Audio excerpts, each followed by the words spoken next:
하나님께서 인간에게 성을 허락하시고 그리고 그 성을 부부의 관계만으로 제한하는 것은 하나님께서 우리에게 주신 이 성으로 통한 생활의 축복과 그리고 부부 생활의 그 존귀성을 보존하기 위한 것입니다.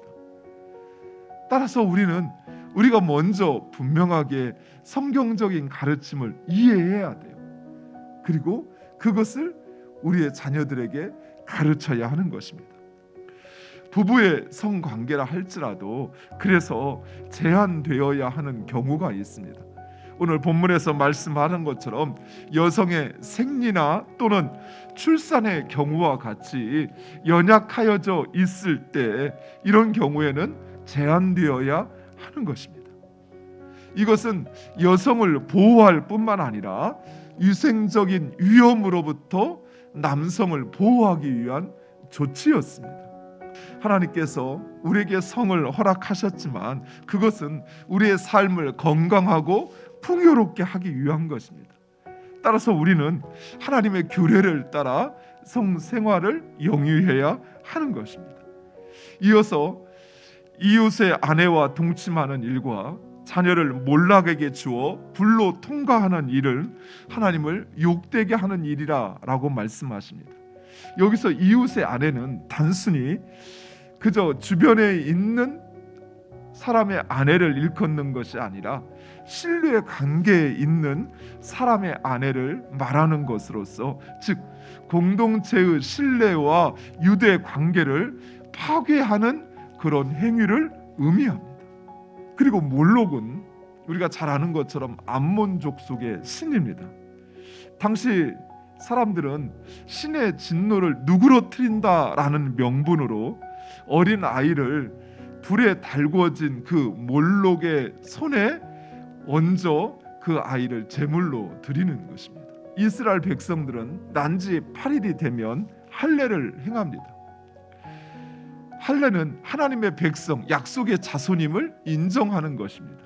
그리고 만 13세가 되면 성인식을 치릅니다. 이 성인식이라는 말은 바르 미츠바라는 말인데, 바르는 아들을 뜻하고 미츠바는 계약, 언약을 뜻합니다. 즉, 이 성인식은 단순히 이제 성인이 되었다라고 인정해 주는 것이 아니라 이제 너는 하나님의 언약 백성으로 그 언약을 지켜야 할 책임이 너에게 있다라는 사실을 가르쳤던 것입니다. 이 두 의식, 몰록에게 자녀를 드리는 것과 그리고 이스라엘 백성들이 자녀에게 행하는 이 두 의식의 차이는 너무나도 중요합니다. 즉, 이스라엘 백성들은 자녀를 하나님께 맡겼던 것입니다. 자녀가 내 것이 아니라 하나님의 것임을 인정하고 그리고 하나님께서 그 아이를 기르시고 양육하도록 하나님께 맡기는 것입니다. 반면에 몰렉의 신을 섬기는 사람들은 자녀를 몰렉에게 제물로 드렸던 것입니다.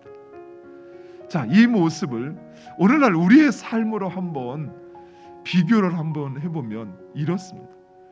사랑하는 성도 여러분, 여러분은 자녀를 누구에게 맡기고 있습니까?